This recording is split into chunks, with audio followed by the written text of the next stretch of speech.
पिछले एपिसोड में हमने देखा था कि चैंतियान युनफी के साथ फाइट करने के लिए पहुंच चुका था। दोनों के बीच में बहुत जबरदस्त फाइट होती है जहां चैंतियान अपनी बहुत ज्यादा पावर का इस्तेमाल करते हुए आखिरकार युनफी को हराने में कामयाब हो जाता है। लेकिन जैसे वो उसको मारने वाला था, यहाँ पर युनफी का मास्टर पहुंच जाता है, जो यहाँ पर आने के बाद चैंतियान को रोक लेता है और भी बाकी सारी रिक्वेस्ट करने की वजह से चैंतियान ने यहाँ पर युनफी को मारने का फैसला नहीं किया था। वो उसकी जान बख्श देता है। उसी के साथ साथ एल्डर वेंथियान ने यहाँ पर चैंतियान को सेट का यंग मास्टर बनने की पोजीशन दे दी थी, जिस चीज से चैंतियान बहुत ज्यादा खुश हो चुका था कि ये तो बहुत बड़ी और काफी कमाल की पोजीशन है। जिसके बाद यहाँ से ये एपिसोड शुरू होता है। तो इस एपिसोड की शुरुआत में लाइब्रेरियन का जो साथी था वो चैंतियान से कहता है कि चैंतियान यंग मास्टर की पोजीशन ना बहुत अच्छी होती है, तुम आगे चल कर ना समझ भी जाओगे कि यंग मास्टर बनने के बाद तुम्हें कितने अच्छे अच्छे रिसोर्सेस वगैरह मिलेंगे और किस तरह के काम तुम्हें करने पड़ेंगे। इसके बाद लाइब्रेरियन चैंतियान से कहती है कि चैंतियान आओ हमारे साथ चलो, हमें तुमसे कुछ छोटा सा काम है। इसलिए चैंतियान उन दोनों के साथ वहाँ से चला जाता है। सारे लोग उन दोनों को जाते हुए देख रहे थे कि असल में ये दोनों चैंतियान को लेकर कहाँ चले गए, उन्हें कुछ पता नहीं था। इसके बाद चैंतियान को वो जो लाइब्रेरियन थी एक दूसरे पहाड़ के ऊपर लेकर आती है। वहाँ लाने के बाद वो चैंतियान से कह रही थी कि चैंतियान तुम्हें यंग मास्टर की पोजीशन मिल रही थी ना, तो तुम यहाँ पर इतना ज्यादा घबराए हुए क्यों हो? तुम्हें ऐसा क्यों लगता है कि तुम इस पोजीशन के लिए फिट नहीं हो और तुम यहाँ पर ढंग से सब कुछ काम नहीं कर पाओगे? चैंतियान कहते हैं ऐसी बात नहीं है, लेकिन मैंने देखा कि एल्डर वेंथियान के अलावा बाकी जितने भी एल्डर थे वो सभी इस फैसले के लिए तैयार नहीं थे। उन लोगों का पूरा मूड उतर गया था यहाँ पर सुनते ही कि मैं यंग मास्टर बनने वाला हूँ। इसी वजह से मैं थोड़ा सा घबराया हुआ था कि कहीं मेरे यंग मास्टर बनने की वजह से सेट के अंदर कोई बड़ी परेशानी ना आ जाए। लाइब्रेरियन कहती है कि चैंतियान तुम बिल्कुल बेवकूफ हो, तुम्हें नहीं पता कि एल्डर वेंथियान कितने खतरनाक इंसान है। वो एक बार कुछ कह देते हैं ना तो बाकी किसी की हिम्मत ही नहीं होती कि बीच में आकर टांग अड़ाए। तो तुम बेफिक्र रहो, कोई परेशानी नहीं होगी। और अगर तुम यहाँ के यंग मास्टर नहीं बनते हो तो आगे तुम यंगर को प्रोटेक्ट कैसे करोगे, आगे आने वाले हर खतरों से कैसे बचोगे? लेकिन लाइब्रेरियन का साथी जो था वो चैंतियान से कहता है कि देखो चैंतियान, हम तुम्हें फोर्स नहीं कर रहे। अगर तुम्हें खुशी दिल से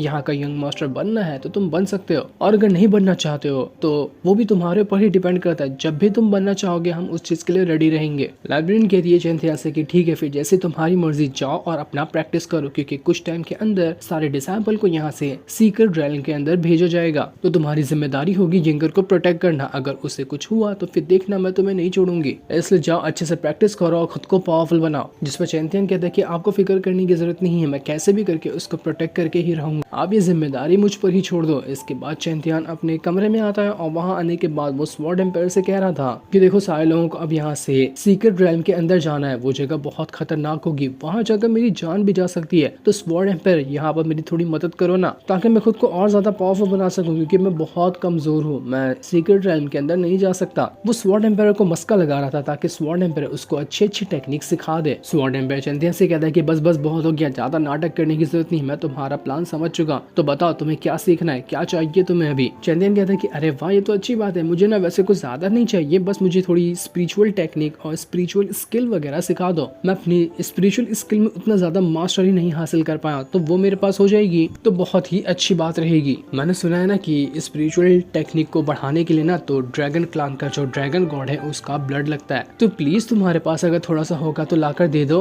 मैं उसकी मदद से अपनी सारी टेक्निक में एडवांस हो जाऊंगा। ये सुनकर स्वॉर्ड एम्पायर कहता है कि अबे गधे, तुझे क्या लगता है कि ड्रैगन क्लान के ड्रैगन गॉड का ब्लड लाना कोई हलवा काम है क्या, जो मैं गया और बाजार से खरीद के लेकर आ गया? ये बिल्कुल इम्पॉसिबल चीज है, भूल जाए इसको। चैंतियान कहता है तो फिर रहने दो, ये बात को खत्म करो। मैं सीक्रेट रैलन में गया और वहाँ पर मेरी किसी ने जान ले ली, तो तुम अपनी फिजिकल बॉडी को ढूंढने के बारे में अपने मन से ख्याल निकाल दो। मैं मर गया तो तुम्हारी फिजिकल बॉडी कभी नहीं मिलेगी। तो चलो ठीक है, मैं जा रहा हूँ मरने के लिए, कोई ना कोई तो मुझे मार ही देगा सीक्रेट रैलन के अंदर। स्वॉर्ड एम्पायर यहाँ पर चैंतियान से कहता है कि अरे गधे, तुझे पता है तुझे वो छोटा सा बीस्ट मिला था ना, उसकी पावर कितनी है? ये ड्रैगन क्लान का जो गॉड है ना उसकी भी ज्यादा जितनी पावर होगी उससे ज्यादा उस बीस्ट के अंदर पावर है। उस बीस्ट के सामने अच्छा खासा कोई टिक नहीं सकता। अभी तो वो छोटा सा बच्चा दिखता है तो तुझे लगता होगा कि वो इतना स्ट्रॉन्ग नहीं है, जरूरत पड़ने पे वो अच्छे से अच्छे कल्टीवेटर को एक बार खत्म कर देगा। तो सवाल ही नहीं पैदा होता कि तू सीक्रेट रैलन के अंदर जाकर मर जाएगा। ये सुनकर चैंतियान एकदम हैरान रह चुका था। वो जल्दी से उस बीस्ट को बाहर निकालता है, उससे कहता है कि अरे ब्रो, सच में तू इतना ज्यादा पावरफुल है क्या? मैं तो तेरी पावर देखा ही नहीं। वैसे मैं क्या कह रहा था, मुझे अपनी बॉडी का थोड़ा सा एक ब्लड ड्रॉप निकाल के देना। तू भी तो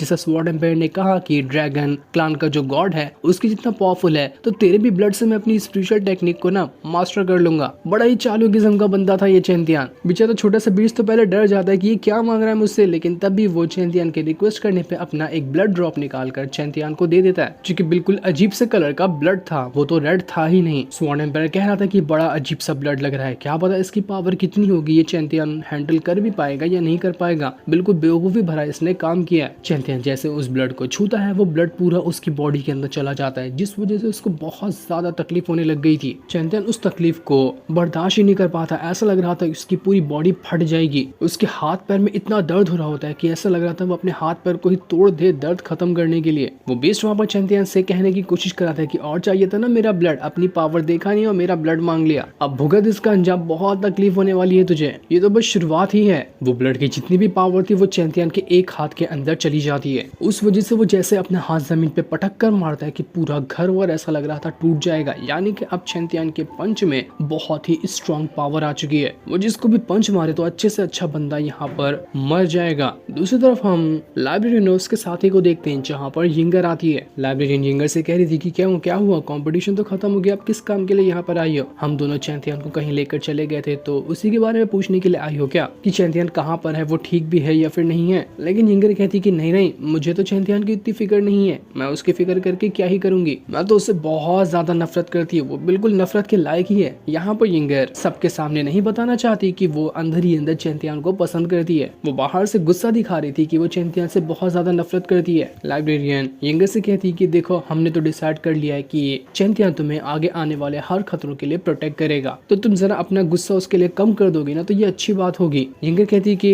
वो क्यों प्रोटेक्ट करेगा, फादर मेरे तो अभी जिंदा है ना, वो मुझे प्रोटेक्ट कर सकते हैं, मुझे उसकी जरूरत नहीं है। लेकिन लाइब्रेरियन का साथी उससे कहता है कि नहीं ऐसी बात नहीं है, तुम यहाँ पर चैंतियान के साथ थोड़ा सा टाइम बिताओगी ना तो सारा गुस्सा तुम्हारा उसके लिए खत्म हो जाएगा, क्योंकि हमने देखा है चैंतियान बुरा इंसान नहीं है, वो बहुत अच्छा इंसान है, वो तुम्हें भी पसंद आएगा। इसके बाद इन्होंने बात कर ही रहे थे कि तभी वहाँ पर एक जोरदार धमाका होता है और धमाके के बाद वहाँ पर चैंतियान आ जाता है। यहाँ आने के बाद वो सबसे पहले यिंगर का शुक्रिया करता है, क्योंकि बैटल के दौरान उसने अपनी स्वॉर्ड दी थी ना चैंतियान को लड़ने के लिए, तो इसी चीज का वो शुक्रिया यहाँ पर यिंगर से कर रहा था कि यिंगर तुम्हारा बहुत बहुत शुक्रिया। इतना कहने के बाद वो रिटर्न वहाँ से चला जाता है, वो बस यहाँ पर यिंगर को थैंक यू बोलने के लिए आया था। इसके बाद चैंतियान अपना हुलिया बदल कर पूरे चेहरे पे मास्क वास्क लगा लेता है, और जब वो आगे बढ़ रहा था तो उसे एक बंदा दिखाई देता है जो अपना अकेले में ही प्रैक्टिस कर रहा था। तो चैंतियान सोचता है कि चलो मैं भी जाता हूँ इसके साथ, तो थोड़ी सी प्रैक्टिस कर लेता हूँ, इसको भी साथ ही मिल जाएगा और मुझे भी मिल जाएगा। इसके बाद वो उसके पास जाता है और अपनी पावर का इस्तेमाल करते हुए सीधा उस बंदे के साथ फाइट करने लग गया था। ये देखकर वो बंदा भी अब चैंतियान से भिड़ जाता है, दोनों अपनी पावर का इस्तेमाल करते हुए एक दूसरे के ऊपर अटैक करने लग गए थे। चैंतियान उसी टेक्निक का इस्तेमाल करता है जो कि बीस्ट के ब्लड से उसको मिली थी, और अब वो जैसे ही पंच मारता है उसके पंच के अंदर से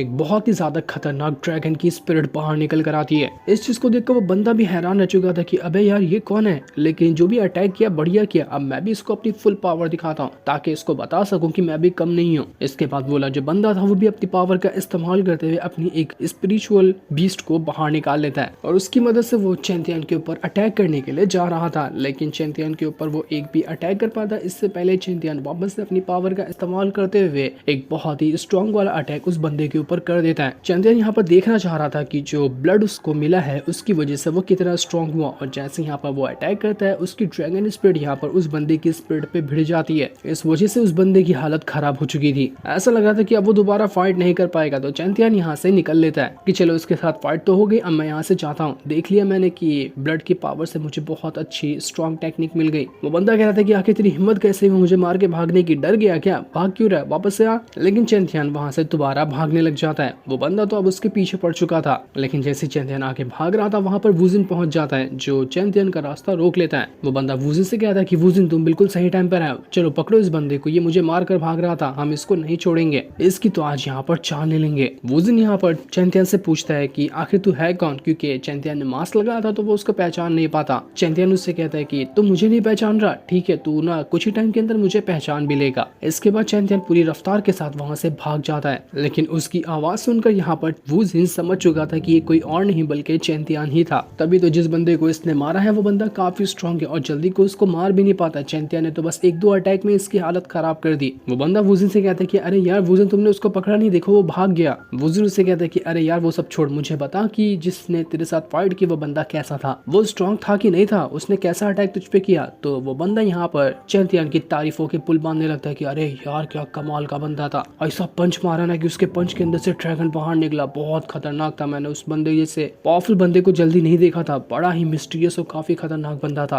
वुजिन ये सुनकर काफी ज्यादा खुश हो रहा था कि अरे वाह, चैंथियन की तारीफ हो रही है, मतलब कि चैंथियन ने काफी अच्छा प्रोग्रेस हासिल किया है। वुजिन मन में सोच रहा था कि चैंथियन ने ना बहुत जल्दी अपनी काफी ज्यादा पावर को इंक्रीज किया, मतलब कि वो किसी तरह की स्पिरिचुअल टेक्निक को सीख रहा होगा। ऐसा ही रहा तो चैंथियन बहुत जल्दी काफी ज्यादा स्ट्रॉन्ग भी बन सकता है। तो वो उस बंदे से कहता है कि देख, तू ना थोड़े टाइम के बाद उस बंदे से वापस मिलेगा, मैं गारंटी देता हूँ कि वो तेरे पास वापस जरूर आएगा, क्योंकि वो अपने ही सेट का मेंबर है। लेकिन अगली बार वो तुझसे फाइट करने के लिए आया ना, तो मुझे नहीं लगता कि तू उसको हरा पाएगा, चांस ही नहीं बनता, क्योंकि वो बंदा मामूली नहीं था। वो बंदा कहता है कि तुझे क्या लगता है कि मैं उस बंदे को नहीं हरा सकता? आने दे उसको, अगली बार वो मिलेगा ना, मैं उसकी जान ले लूंगा।